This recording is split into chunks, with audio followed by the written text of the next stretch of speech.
brothers, and welcome to September's episode of The Roundtable, hosted by myself, Gareth. I'm joined by my dad, David, by Richard Willett, and by Christiana. Jay, who normally hosts, is directing today, so that goes to show just how much we're working with a small team, but that's great. So there's two main topics that we're going to talk about in The Roundtable today, and then we're going to move on and have a separate episode where we're going to answer your questions, of course. First topic to talk about, Charlie Kirk. There's not really anything much bigger than that that's going on in the world at the moment. Some will think it's a distraction, but even if it is a distraction, it's still important in the sense of what can come out of it. So I'll start with you, Dad, because obviously you're not going to have any views on it whatsoever. Well, you know, one of the benefits of being around for quite a few years is that you have the ability to see from experience patterns. So I was in the world when Kennedy was assassinated, when Martin Luther King was assassinated, when Robert Kennedy was assassinated, Malcolm X too.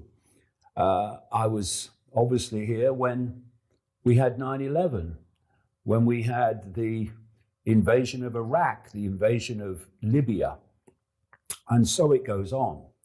And the biggest pattern that you can identify immediately is that the original story that they're selling you never turns out to be true. So you look at all the things I've just mentioned. Proper research over the years has shown that the official story is a nonsense in all of them. And so when something like this horrific shooting of Charlie Kirk happens, what you do is you look immediately and you listen for the pattern. What is the story they're trying to sell you? And of course, over the years, the ones you've looked to have been the mainstream media. Because that's where people have got their information from. It's been a controlled media, and so you get the official story. Now, that is still true to a very, very large extent, but we have a new player in the game now, and that's the MAGA media. And the MAGA media is reflecting the Trump narrative, the Trump regime narrative. So you listen particularly for what they are saying happened. And you don't have to listen to Alex Jones for more than 30 seconds to see what that narrative is. It's that it was some trans left person, possibly part of a network. And we've got to get the left. We've got to get the leftists. I think Alex Jones, who has railed against the Fed's fascist behavior over the years, has now turned to saying that we must have the Feds kicking the doors in to arrest the lefties. And so you then look at these other people in the MAGA media, these so-called influencers, and you've got a pattern. And the pattern is, it's the left, it's the trans, and we've got to sort them out. And what do you get coming out from Donald Trump very immediately afterwards in that address from the Oval Office? What do you get from J.D. Vance and these other people? You get the same story. So we know immediately they want us to believe that it was the left that was responsible. But what I would say is, first of all, when you are looking at these things, you don't rush to judgment.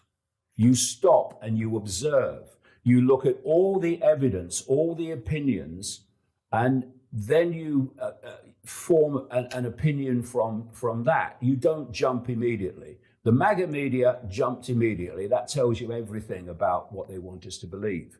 But of course, because of the now emerging, some of us have been on this road a long time, back into the 1990s, it's now becoming more and more accepted that Israel is, shall we say, extraordinarily influential in American politics.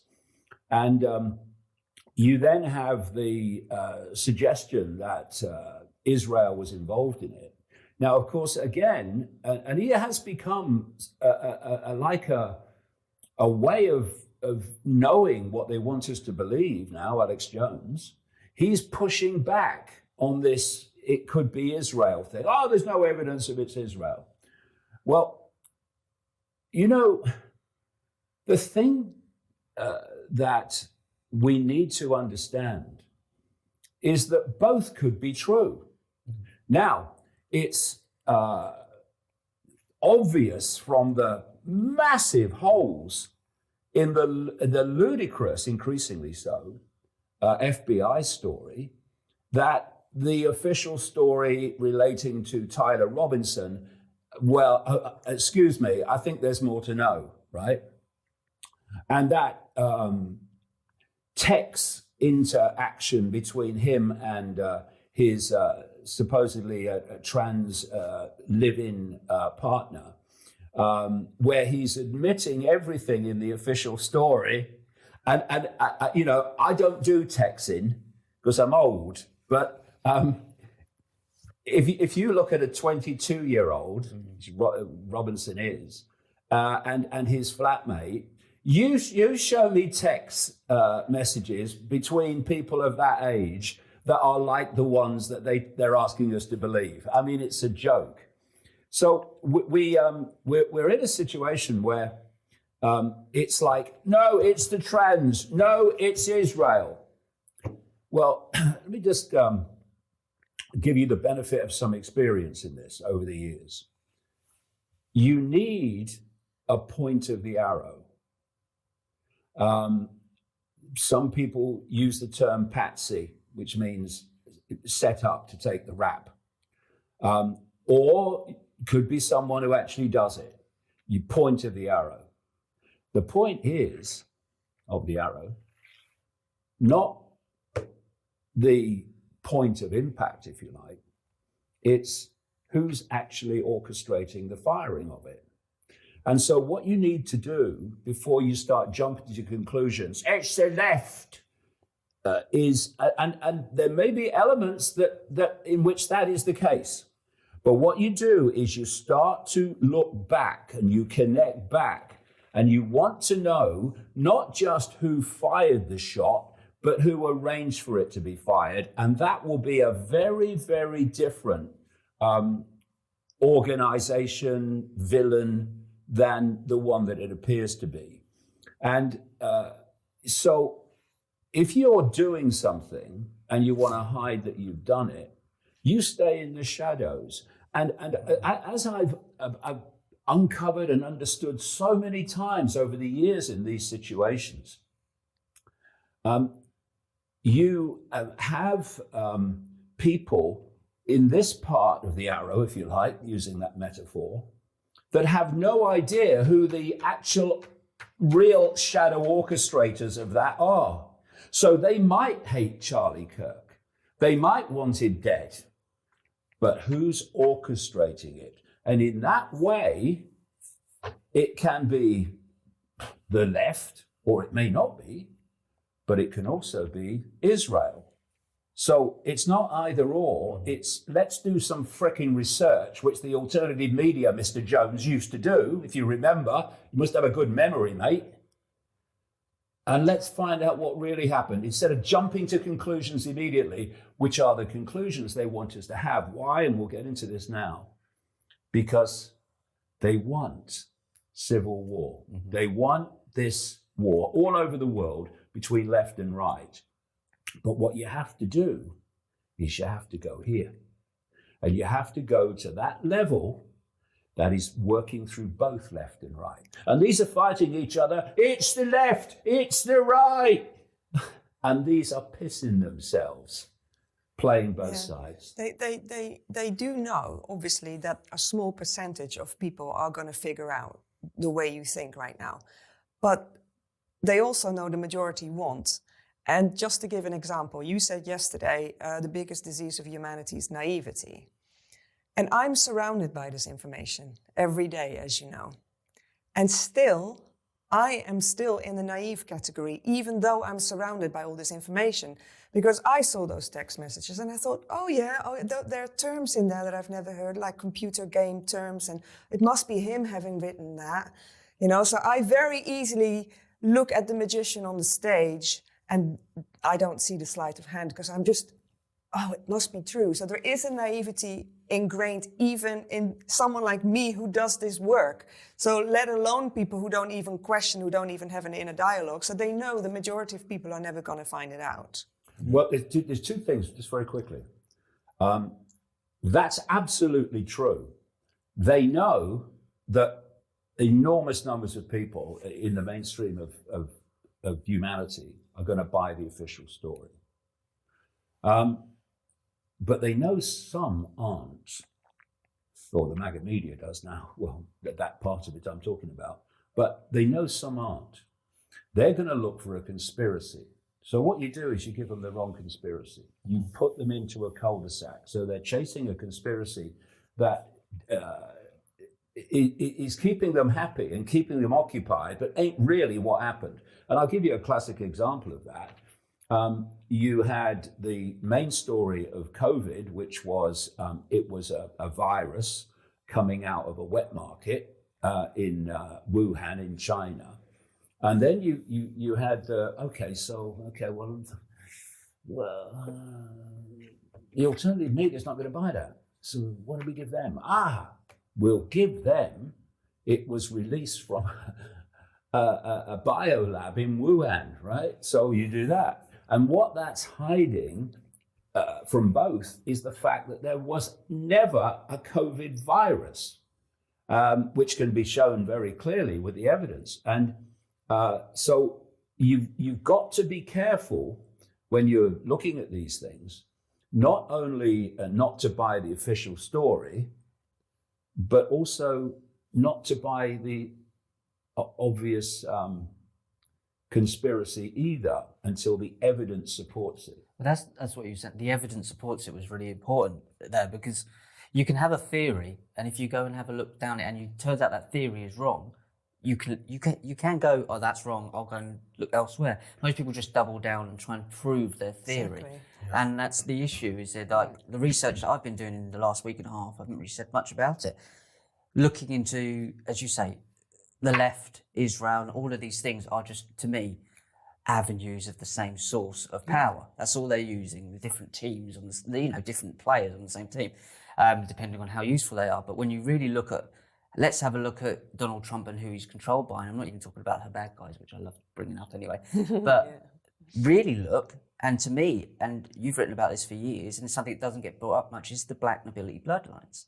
When you really look into these Venetian black nobility bloodlines, and you look into the likes of the Bourbon Two Sicilies, who, from some of the research I've done, whether this is true or not, you guys go and do your own research, run most of the crime syndicates in Florida.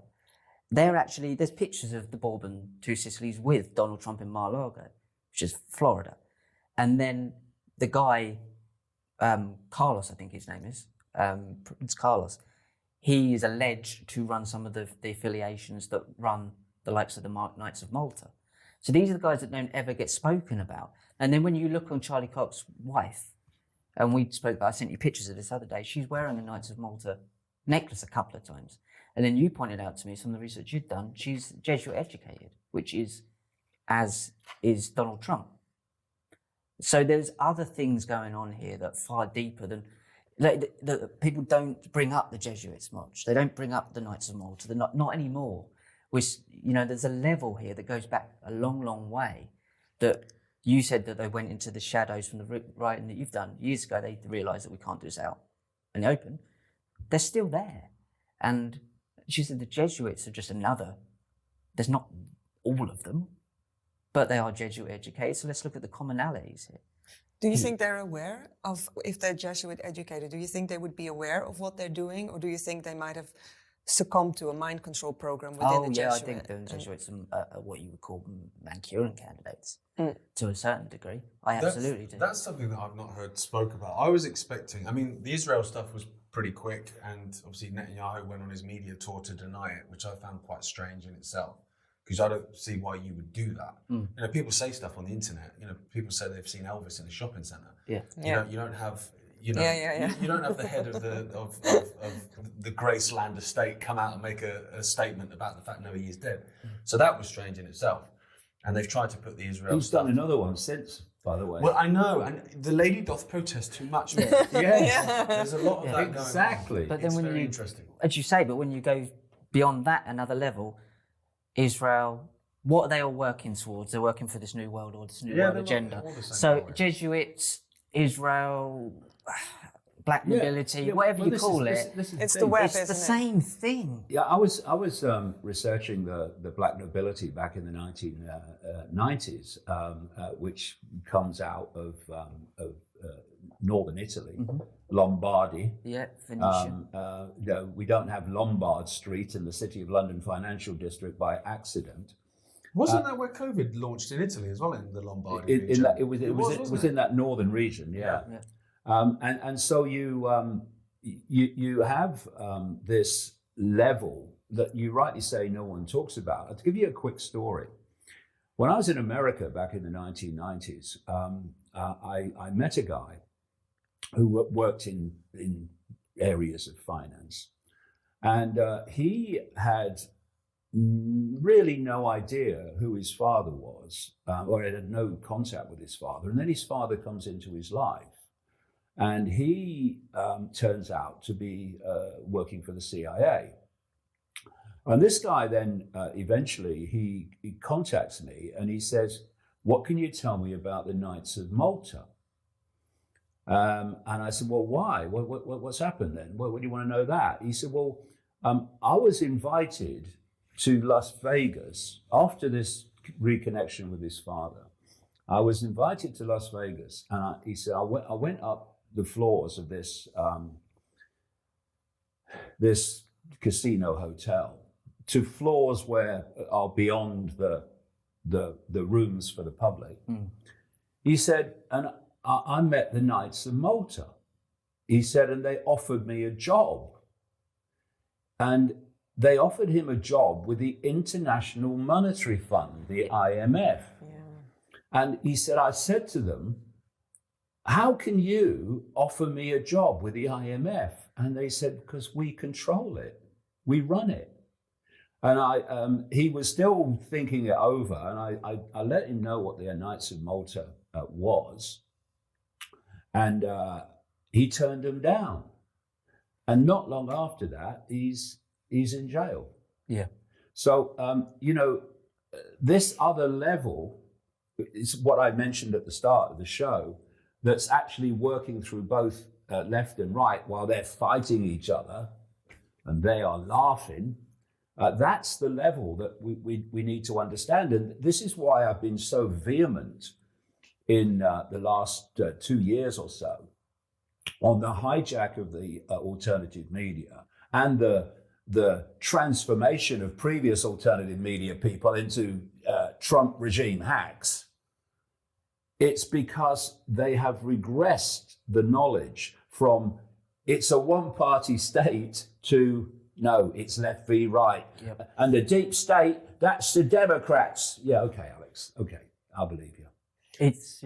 I completely understand. And you never hear them talking about these guys that you talked about in the early days with the work you were doing, because that's where it really always comes back to for me, is the black nobility. And then you're going into these sects, these cults that talk to possibly, or at least they believe, they're talking to beings not of this place that we're in. They're doing the sacrificial rituals. They're doing all the esoteric stuff. They've got the Balmoral logo. They've got all of these sigil of Saturns everywhere. They're a Saturn worshipping cult, Saturn, Kronos, and all of this. This is the stuff that no one talks about in the alternative media, but they used to. Like, this is like obvious to me. It's like, this is the symbolic nature of how they talk. You have just completely disregarded the language that you knew about 10 years ago. Don't understand it. That's because they, COVID was a wake-up call for a lot of people. And more people started disregarding the mainstream media and starting to look at the alternative media, right? And they absolutely didn't want the kind of things you're talking about circulating and people becoming to understand this other level that orchestrates the right and left. And so they had to somehow take it over. Now, the wake up was such, I mean, we remember going on those marches in London against COVID, vast marches. The wake up had got to the point where there was no putting the genie right back in the bowl. So what you do is you build a barricade and you stop it going any further. And what you really want to do, and they've done it, is regress the awareness into politics, left-right politics, finance, and such like, and stop that. Because what happens is you're on an awakening, and that's the point. You're on an awakening. You don't. Oh, I'm awake now. Why do you think you're awake? Oh, because I know that the 9/11 was an inside job and all that stuff. No. You're more awake. But you're still in a dream. And the dream does all sorts of funny tricks and astral numbers on you. So you've got to keep your wits about you the whole time, no matter what. The programming's strong too. So like that NPC thing, people talk about NPCs and non-NPCs. I think, and I was talking to Jeff Berwick about this when we were in Serbia actually, that I think everyone has an element of NPC in them. Definitely. And they revert to type, as you said, when you saw those texts of Tyler Robinson. That's the program kicks in, and then you kick back out the program again and go, oh, okay, this is 100%. 100%. Yeah, the gut feeling that you're not right. I mean, 9/11, you just put up 9/11 again. As soon as you know their language, 9/11, sigil of Saturn in the Roman numerals, IXXI, which is 9/11, and the 9/11 is supposed to be when the two temples were knocked down in Solomon, and the two towers are the two pillars of Icke and Boaz. I mean, to me, that stuff fascinates me. I bore my wife about that stuff in the kitchen all the time. But I'm like, how can you not see? I had the guy come round a week earlier, and a week ago, he was painting the kitchen. And I was telling him about the rainbow and the pot of gold and the fact that Twitter was the bluebird that flew over the rainbow, becoming X into Saturn. Do you know this guy before he's painting your house? No, I didn't. I had no idea. Don't paint that lad's house. Come over here, yeah. See what you probably will never hear from him again. No, I didn't know. I just painted a swastika on the wall, bless him. He was... no, I do know him. He's lovely. He says I can't speak about that stuff to his partner, so he comes over and listens to me waffle on about it. But it is true. But you tell me that... Is it a coincidence that the bluebird was Twitter and it flew over the rainbow in somewhere over the rainbow? Over the rainbow is beyond the visible light spectrum to the pot of gold, which is the golden age of Saturn. They are telling you, and they told you for years, and it's so obvious. But it's obvious when you research it. Is it though? But we're sitting there like... It's not obvious when you're not researching it. Yeah. And I think that, these levels, these deep levels of where it's coming from, that's what the hijack of the alternative media has been designed to stop. Why do you think they used the rainbow for COVID? Oh, yeah. Why do you think they used the rainbow for the LGBT stuff? They're telling you. Well, we were talking about this earlier with the 50 states, one Israel. So obviously, Charlie Kirk's been killed. Suddenly everyone's gone, right, we're all Israel. 50 states, one Israel, and then you've got a guy in front of all of them who's singing Somewhere Over the Rainbow. Of all the songs he could be singing to the delegates, he picks that one. Yeah. Because they have this language. Yeah. A lot of it's inverted language, and all of it's based on symbolic language. They have this language, and if you're one of the initiates, you know what's being said. Whereas if you're not, then it's all just, you take it literally. Yeah. They must be laughing their ass off, because they must be. The mass hypnosis, especially, they must be laughing their ass off at people who say they're awake. Because I think sometimes I'm awake, and then I fall for another trap again, and then I wake up to that trap and fall for the next one. So the layers of programming are so profound from the moment you come in. And indeed, the symbolic language is one of the ways it's huge. Donald Trump talked about 300,000 Chinese students. Sorry, 600,000 Chinese students. That's the 600,000 sparks that fall from the Iron Sof in Kabbalah that go back up. That's what they think that is. The separation of the soul, which It's all symbolic. You had Kash Patel talking about it took us 33 days to figure this out. And 33 hours. Or 33 hours to figure 33 out. hours, sorry, 33 hours. And then she's got the Knights of Malta necklace on. I'm not saying that she's involved in it, but the symbology is there. You can't tell me that it's not. If you look at a top-down shot of where he was shot in Utah. Oh, yeah. Have you seen that? Yeah, it's the menorah. It's the menorah. It is the menorah, yeah. And they didn't even create a crime scene. They just cleared it. Something I'm interested in getting all of your take on this, because I've looked at this a little bit, and I'm looking at like those text messages, as you say, and how ridiculous they are to be coming from a 22-year-old. I think Max Blumenthal of the Grey Zone pointed out perfectly when he said it was great that the FBI got a 55-year-old boomer to read out those text messages because it reads like it's written by one. Yeah. That's funny. So that's ridiculous. That's the kind of text message I write. Well, this is the thing. Kash Patel comes out and says, "Oh yeah, we found a note. Oh, so it's been destroyed. Is it? That's convenient." So there's all these things out there. People are talking about Israel. There's people, including, of course, members of Ickonic, that don't believe he's actually dead. That it's part of something. That basically it was all faked. Anything's possible.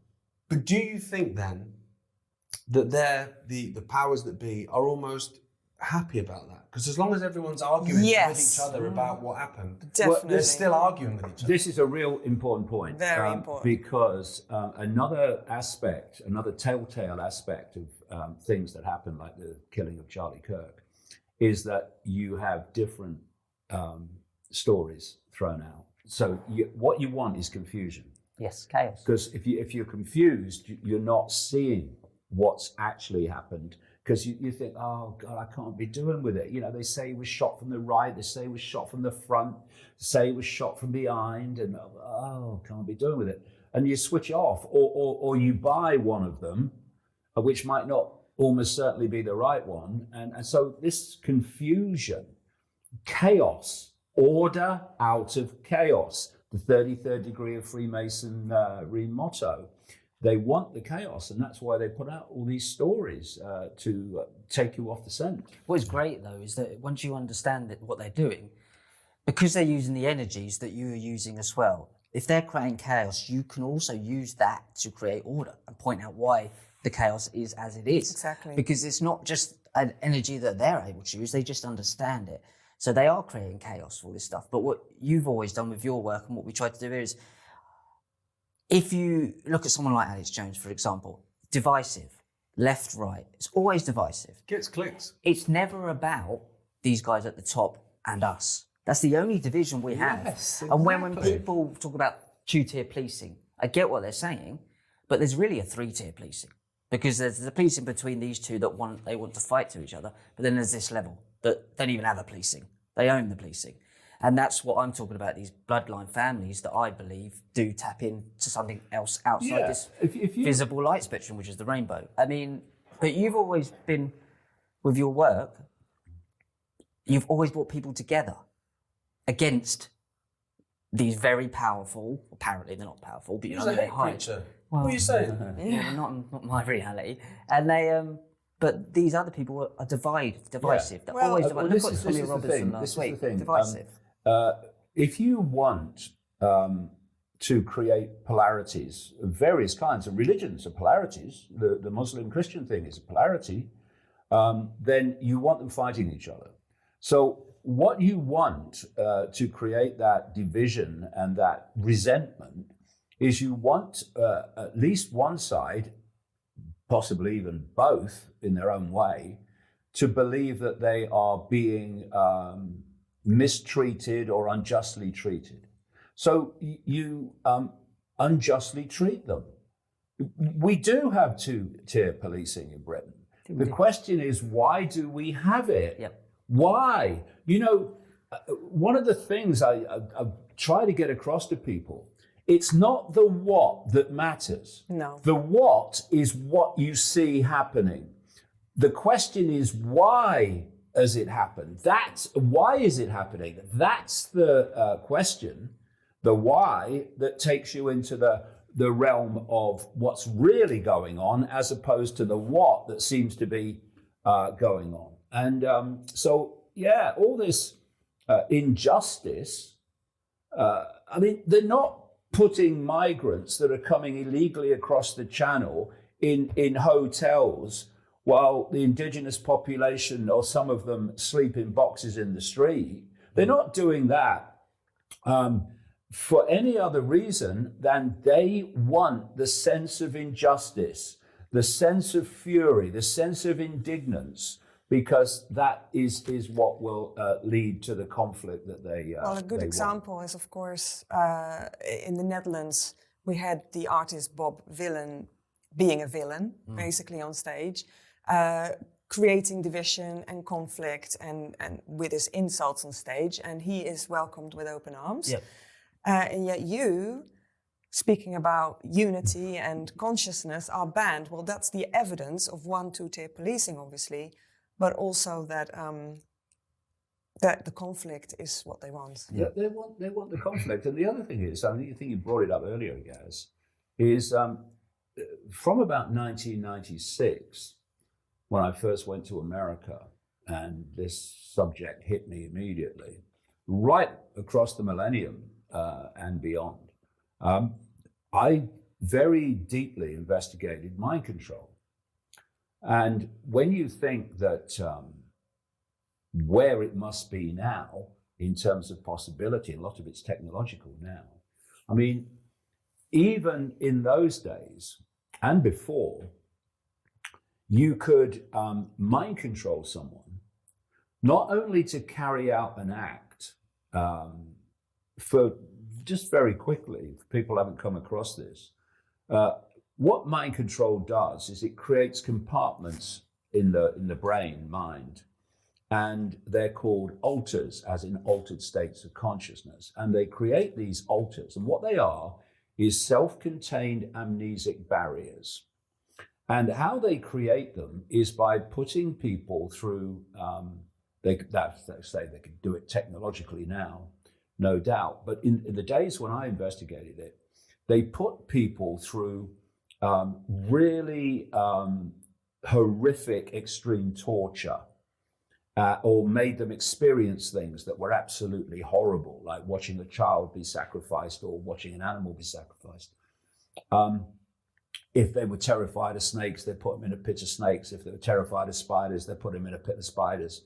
And what happens, you know, when people are involved in a horrible road accident, invariably they remember up to a point, and then they remember afterwards. They don't remember the impact, or they don't remember the horror. Why? Because there's a mechanism in the mind that puts an amnesic barrier around horrific experience. So you don't keep remembering it. And that, you know, on that level, it's a good thing. And so what they do, they create these alters, these amnesic barriers, and they create what they call a front alter. That's the alter that people think, not only people think is them in the normal course of their lives, but they think is them. And then through trigger words, trigger sounds even, they bring a back alter, as they call them, to replace the front alter. Now this back alter could be programmed with, kill Charlie Kirk, for instance, to with a topical example. I'm not saying this happened, I'm saying we should take the possibility. And then you push the back alter, one thing you can do is push the back alter back into the subconscious and bring the front alter forward. And the front alter can have no memory of what it's done. And there's another aspect of this whereby the programming actually makes a person like a patsy who didn't actually carry out the deed, but was in the wrong place at the wrong time. They can make them believe they did it. Yeah, and they can even admit it. Just very quickly, that one of the things that I researched, it was for a book called And the Truth Shall Set You Free back in the mid-1990s, was the killing of Robert Kennedy in the Ambassador Hotel in Los Angeles. Robert Kennedy was planning to run for president, which obviously they didn't want. And so his killer, who's still in jail, is a guy called Sirhan Sirhan. Yep.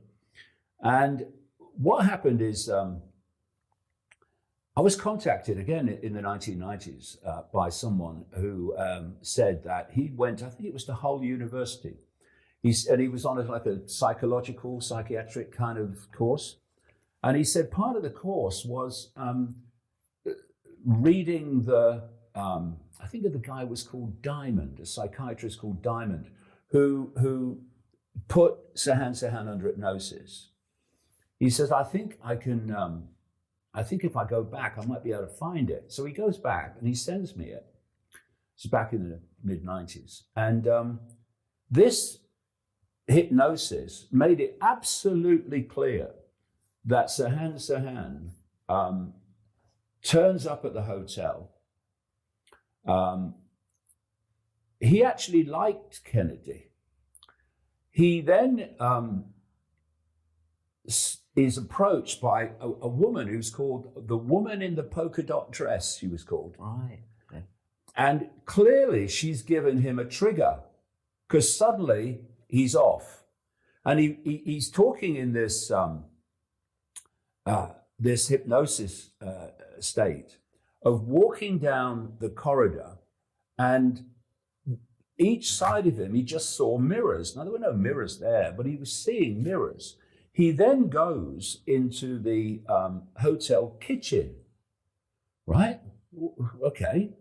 And then someone, because what was going to happen is Kennedy was going to finish his speech in the big room at the hotel, and then he was going to walk out shaking hands to a car at the front. Mm-hmm. As soon as he's finished his speech, someone goes onto the stage and says, Mr. Kennedy, there's been a change of plan. We're taking you out the back. They take him out the back through the hotel kitchen, and there's Sirhan Sirhan. And bullets went off. And I named the guy in And the Truth Shall Set You Free, who I say did it, a guy called Eugene Caesar. He was a security guard who was hired for that event. And he shot Kennedy. But what Sirhan Sirhan says in this hypnotic state is he remembers Kennedy walking in, and he says, I put my hand I took my hand out of my pocket to shake his hand. He said, but that's what I thought I was doing. But what he did is pulled a gun out. Right.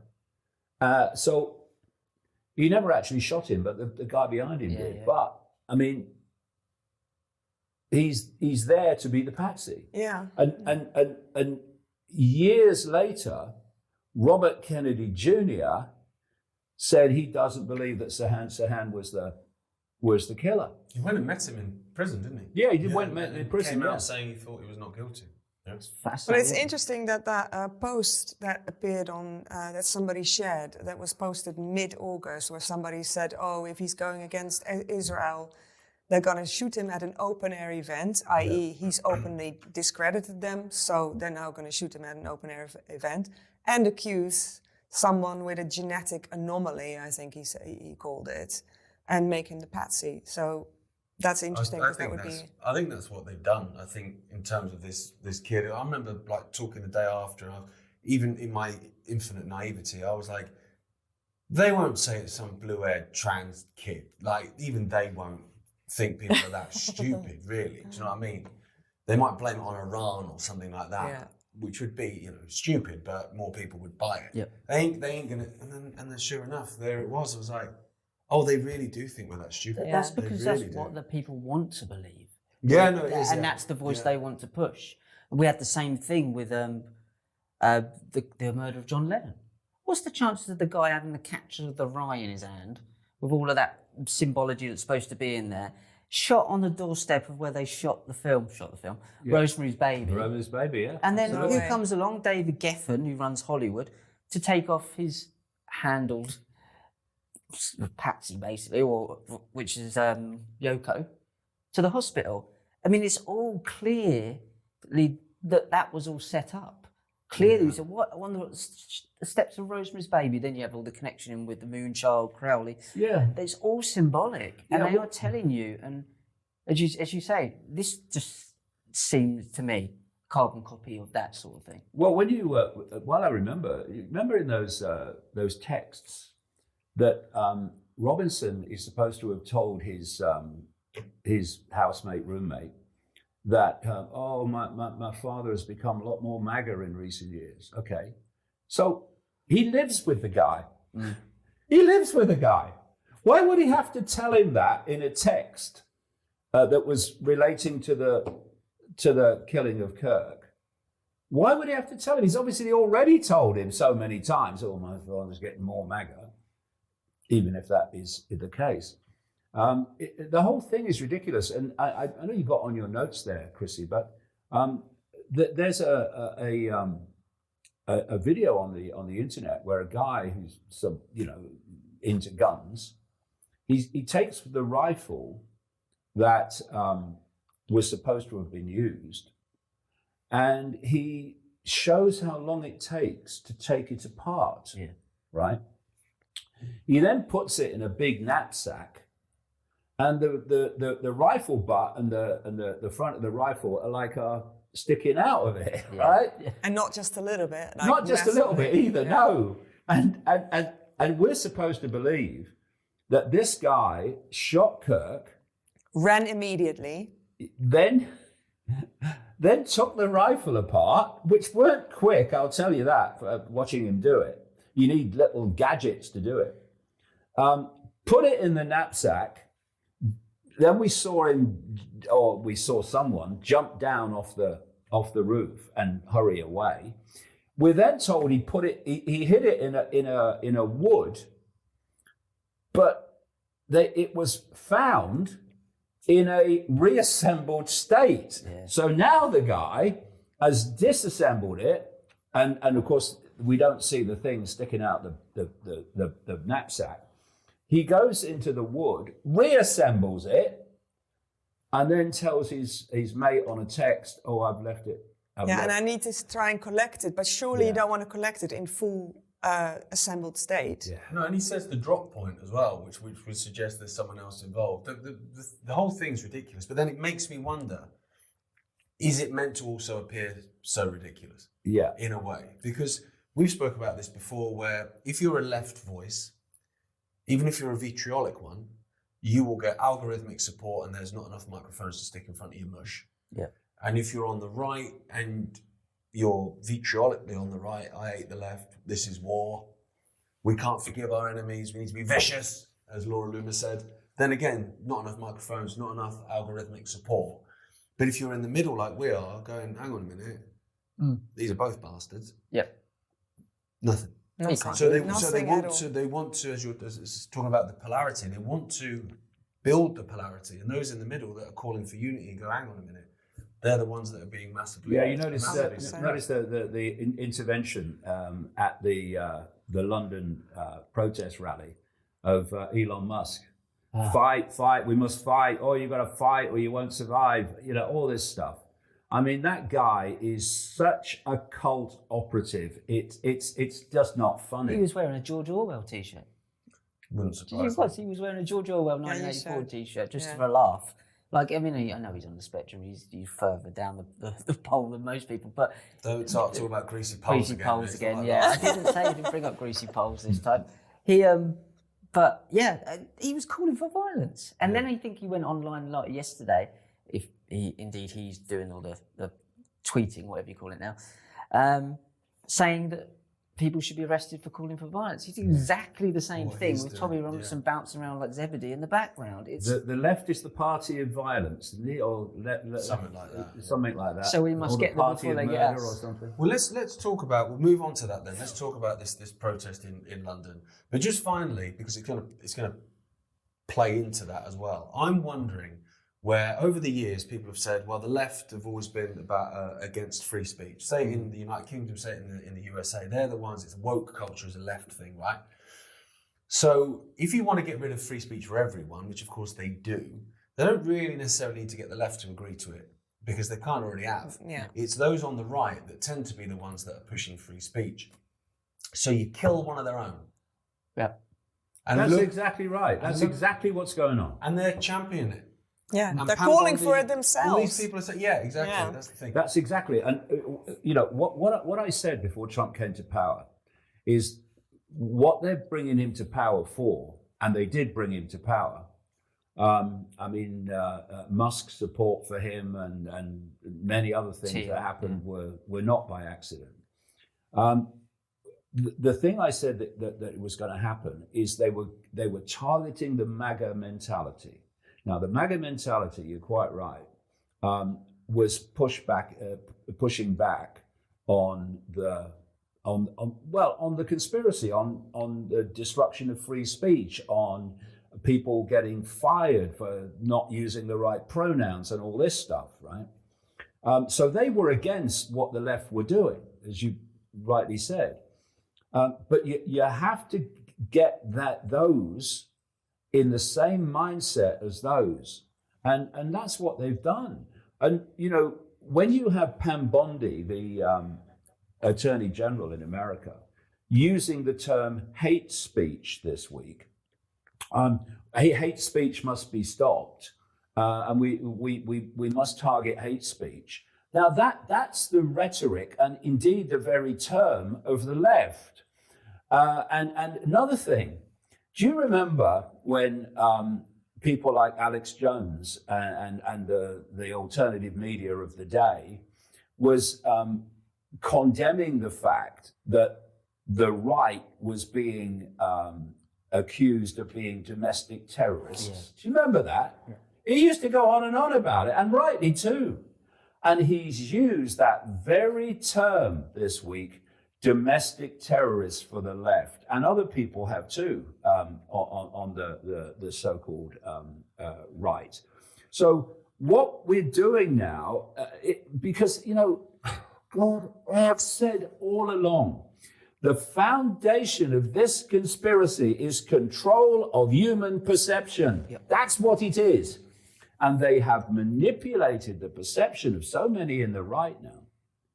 And you called it hard sell, soft sell. You said it. Yeah, but hard sell, soft sell. Yeah, but this is in terms of Charlie Kirk's murder. This is a touch of the hard sell as well. What they have done is transform so much of the MAGA mindset that was pushing back on all this to actually not only encompass it but demand it. Which is why you have people like Alex Jones saying they must kick the feds must kick the doors down. Yeah. And so that's what they've done. You see, this is kind of how it works. You have this level which is manipulating both sides, right? So when the left is in power, you have them using their excuses, like the woke excuses, to destroy freedom of speech. And then when the right's in power, you use different excuses to destroy free speech. Yeah. And what you get in the end, from that level, you get both, quote, sides being okay with the end of free speech. It's an absolute psychological, psyop. It is a doddle, isn't it? And the perception, as you say, the control of perception is also, if you step back one more than that, it's the categorized. I can't say. Here we go, mate. Go on. I want you to keep trying. Keep trying. We're not letting you out of this. Categorization. Categorization. That's the word. That was close enough. Say plasticity. No, this is the word that I'm struggling with. Plasticity. There you go. You did it. Oh, darn. Categorization. We know what you mean. Yeah. Of the perception. So whether it's right or wrong. Yeah. And they flip it. So what you thought was the wrong behaviour 6 months ago now is the right behaviour. And now what that does is, if you're in an abusive relationship or your parents are abusive, if they flip the rules on you, you don't know where you stand. Yep. And you get confused. And you just go, I've just got to go somewhere. Because you've got no, and you've said it before, we've all said it, you've got no moral compass of what you believe is right and wrong. No, absolutely. So they've just flipped it. They've literally just turned upside down. We were saying the thing about the flat earth thing we've got to talk about later. Yeah. The same thing is they need something like this, a line, to be able to flip over. Absolutely. So they need to give you those parameters. So all they've done is just flip the sides over. Absolutely. They've put Yakin and Barbas around the other way. And what happens when you walk through a doorway? 2 pillars are that way, left and right. What happens when you come through the other way? They go turn around, don't they? They just send you in the wrong direction. Yeah, exactly. Loves an analogy. Yeah. Loves it. And also, narcissism is such a collective thing now. No, absolutely. I was saying, Chrissy will know, I'm watching a lot of what you might call left-wing videos and podcasters at the moment because I want to see what they're saying. And they're talking about, I'm not a conspiracy theorist, but, right? And they're talking about the destruction of free speech and so and so and so and so and so. And I'm looking at it and I'm thinking, but you were all right with it before when your lot was in power. Well, your lot representing that was in power. But now suddenly you've discovered free speech. You know, it's an amazing psychological transformation that's gone on. And a flip, as you rightly say. Well, I need a baseball cap that says it's okay when we do it. Rather Yeah. Exactly. Talking about Make America Great Again, Make England Great Again, the mega movement, we've spoke about it for We a while. actually came up with that term and they took it, which I soon as- found was brilliant. They made hats and everything. As soon as that Didn't earn a was the penny. thing, we did start laughing. Oh, It too means late. right to me. That kind of, made people ask some questions. There was a huge protest in London at the weekend just gone, which I totally get, and I know loads of people that were there that are there for legitimate reasons. The fact that our country has been brought to its knees in many different ways, and there is a war on free speech. But again, this movement seems to be taken over by very much anti-Islam, pro-Israel rhetoric, which is nothing to do with Make England Great Again. Why people are walking around with Israeli flags at a United Kingdom rally is a joke in itself. Tearing Palestinian flags out. I mean, tearing the flag of people that are being genocided is a weird flex. I've got to say, whoever's doing that is strange. But a lot of the people in the audience aren't buying into that, and that's fabulous. But I'm interested to get your take on that, and maybe the co-opting then of that movement, because we spoke about it in WhatsApp, and we've been speaking about it for a while, about this pincer movement where you've got Keir Starmer's Labour government controlled by Israel. All the cabinet members are off licking the wall, and members of the Labour Friends of Israel and stuff. And then you've got their enemy, their arch enemy, this Tommy Robinson movement and other movements within that, like Reform and the others, that are all controlled by Israel and financed by Israel. So it's like... It's a pincer movement. It's a pincer movement. Exactly what we said before. And I quickly just said that what was happening is quite obvious. Again, it's pincer movement. If you want to pluck a hair out, you need a pair of tweezers and you need both sides of it to pull the force. So what they're doing is getting the love analogy. I like that I one. didn't expect it to go into... He loves an analogy. Honestly, I can't do life without analogies. I can only explain myself through putting visual images in your head. Yeah. Which, and To be sometimes fair, me it's and good. Dad do football ones quite a bit. We're like a football one. Exactly. I'm not a football. Well, I don't mind football. But the point is that Keir Starmer's giving one end the excuse, bringing in all the immigrants and illegal immigration. You've got the other side is kicking off because of what he's done. So the two pincers, so the Tommy Robinson lot kicking off, going, oh no, we can't have all the immigrants coming over here. They're doing these things and Islam is bad, and completely ignoring the fact that that's just a very simplistic understanding of what is going on. So you've got the two pincer sides there. You've got the problem, you've got the reaction, and the solution is digital ID. It's very, very, very simple. Yeah, very simple. But it's interesting that if you look at what's happening in America with the MAGA and how that has been constructed with its hero Trump, who couldn't give a damn about the MAGA or anything else that doesn't suit him. They're just fodder to him, clearly. I mean, his reaction even to the Charlie Kirk killing has been disgusting, really. I mean, the guy has clearly an inability to manifest empathy in any way, shape, or form unless it affects him directly.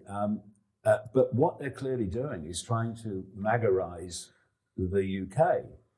And in the same way that they have hijacked the anti-conspiracy, the anti-dystopia section of American society, they're seeking to do the same in England, right? And this is why we need to be streetwise. And, I'll say this to that which supports Israel from that protest perspective, who do you think is funding the vast movement of people from the Middle and Near East and elsewhere into Europe? Who do you think has been doing it? And it's extraordinary for me to watch these Israel-connected people, Soros and others, and the non-governmental organizations, the NGOs, who are orchestrating and have orchestrated this movement of people into Europe from the North Africa and the Middle East, etc. And yet, the people who are opposing that support Israel, who is actually doing it. And when you then look at the Israel control of European countries, the control of Macron, the control of Germany, Of Wilders. Angela Merkel, as was when the whole, the gates opened in Germany, and Geert Wilders, whose Party of Freedom, as it called, has increased my ban for another 2 years. And of course, he's vehemently Israeli.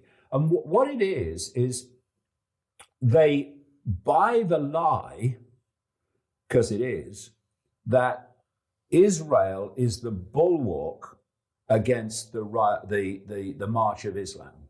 Okay, so we must support Israel because it's against the march of Islam.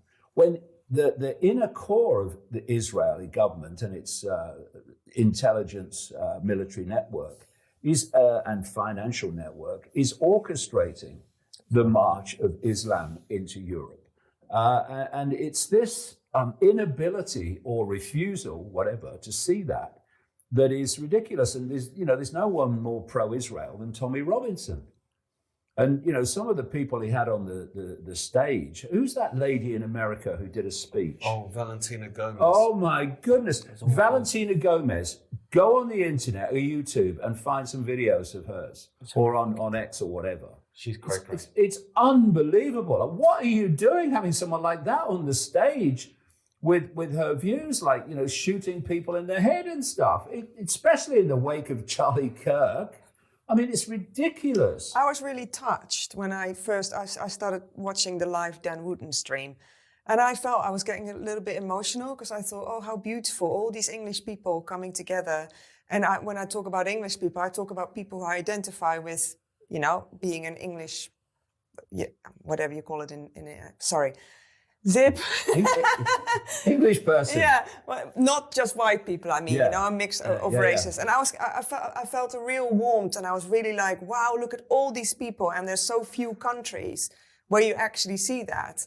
And so I'm in that mode, and suddenly I see someone ripping up the Palestine flag on stage with your Palestine lights, and I was snapped out. Maori Christians, weren't they? Yeah. In New Zealand. I was immediately snapped out, and I thought, shit, what is going on here? Because I cannot imagine that they say there were 3.5 million people, that they would all agree with that. No way. No, they wouldn't. I mean, Valentina Gomez is a strange one as well. There's some videos of her talking about, and even on the stage where she's talking about how she's bringing the American values, which is funny because she's Colombian. I think she bases her whole persona on Gloria from Modern Family, to be honest. But it's quite strange. But the other part of it, because you make a really good point about the fact that, Israel and these NGOs, which is something that Charlie Kirk had started to talk about, by the way, and had named, just in the few weeks and indeed 48 hours before his death, just a coincidence, I'm sure. But the other aspect that I find ever so strange in terms of the Tommy lot is they're against this mass unfiltered immigration, as am I, and they point out all these problems with it and X, Y, and Z. There's all this stuff going on. There's a two-tier policing. There's so many layers to it, and I'm with them. I understand it. But they hate Palestinians with an absolute passion more than any other. And you're like, but these are literally the people that don't want to come here. Yeah. So you've got an issue with people coming here they don't want to. They want to stay where they are. They want to stay where they are. And the fact that Tommy Robinson today comes out and about the fact that Starmer's going to recognise the state of Palestine, which of course he's not really. If he does, there's going to be caveats attached because there always are. Saying, this is outrageous, and you're like, but if they get their own state, they can stay there, right? Which means they're not going to come to Luton. So surely that's a good thing. yeah, that's a really good point. I never even thought about that. And I've asked to have it explained to me like I'm 5, why these nationalists have such a problem with people wanting their own homeland. They don't understand it. I don't think they actually genuinely understand the connection of why they don't. It's a visceral thing. Tommy's and his lot have wound them up. They've got this energy and all for the weekend anyway. Go on Monday, and then they don't know where to put it. So Tommy says just put a little bit over here towards the Palestinians for us, and they don't really understand what they're going on about. They don't understand that messianic side of it. They don't understand the history of it, or they don't understand what the actual agenda for a new temple is, and all of this stuff that they would see as just madness, which it is madness, but it's very much true. Yeah. And what these people, Tommy will know, obviously, but they don't really understand all of that narrative, that biblical prophecy nonsense. Well, they don't realise. So they don't see the two things coming together, because one's this fantasy weirdness over here, but we're all Christian, so we do believe it. But we none believe of them read the Bible. None of them will of course know they anyway. don't, but they do know that they've got to do as Israel tells them to, because that's their job, apparently, if you're Christian. But they don't know why. No. They can't explain they it. bought some rosary beads on Amazon. Yeah, they don't know why. Religious. They don't really understand it. And that's really sad to see. The ones that are orchestrating that energy in that direction absolutely understand. Well, they don't realise that the English Defence League was founded as the English and Jewish Defence League. Yeah. Right. And it's on Company's House. You can go and look yourselves. Jewish is a faith. Yeah, well, exactly. Yeah, but the thing is that it's amazing to me to see what I call designer empathy, where the only empathy you have is for people of the same ideology, or the people, in many cases, of the same color. And I'm not just saying white people either. The same mentality operates in other races as well. Not among necessarily the great majority, but among those who are very vocal. And how you can, in this event in London, you had lots of pictures of Charlie Kirk and rhetoric from the stage of we're all Charlie Kirk now. So you've got empathy with Charlie Kirk. Oh yeah, I've got empathy with Charlie Kirk. It was the left that yeah, okay. So why don't you have empathy with tens and tens and tens and tens of thousands of bombed and starved Palestinians?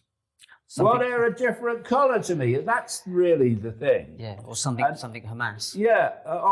You're just a supporter of Hamas, you are. Well, that's the Hamas that was brought into being by the Israeli government, right? Israeli, yeah. Unbelievable. See, this is the thing. The Gnostics used to talk about gnosis, knowledge.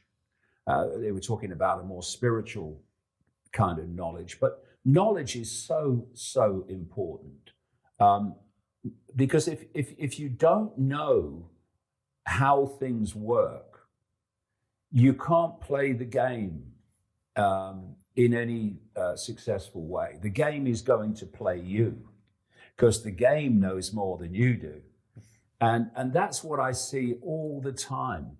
I saw I don't know whether you saw it on the internet. There was this old guy, and he was being questioned by this young guy. Oh, that's amazing. And he was asked, "Why are you carrying an Israeli flag at England First, basically, rally?" And he was coming out with these excuses, which the young lad was destroying. And in the end, he just lost it and walked off. Because there was no reason for you to carry an Israeli flag. Why are you doing it? You're actually saying England's being destroyed, and I'm also supporting this country that's actually doing it. I mean, it's like, what? But it's lack of knowledge. This is why the guy couldn't come back at the young fella, because he didn't have the knowledge. He didn't know why he was doing it. No. Well, everyone else is doing it. Well, even the ones that are supposed to be the intelligent ones do it. So you have Katie Hopkins, and I find it quite funny. So she does this video again, and I already have to laugh when I see her face. She's just hilarious. And she crouches down to go on Sadiq Khan's eye height so she can talk. Now, I'm already laughing. And then she says again, so again, turning the energy around, she starts talking about, with your Pali flaggers or something like that, you know, again, going against Palestine. And it's like, wow, what a shame, because you're meant to be the intelligent one who can, you know, reason about this. I'd say she's definitely, there is a lot going on there with that woman. She's no way she's a comedian, not a comedian, sorry, because she was so good on stage when we watched her live. I was like, this woman's been doing this for years. She's not supposed to be a proper comedian. There's more going on there, absolutely going on there. But she, as you say, she took something that was funny, because everybody doesn't like. It pulls you in, right? Because it's funny. And then it just spins you over and turns you over and attaches it to that thing there. I mean, again, I would say to Katie Hopkins, you have empathy with the family of Charlie Kirk. Yeah.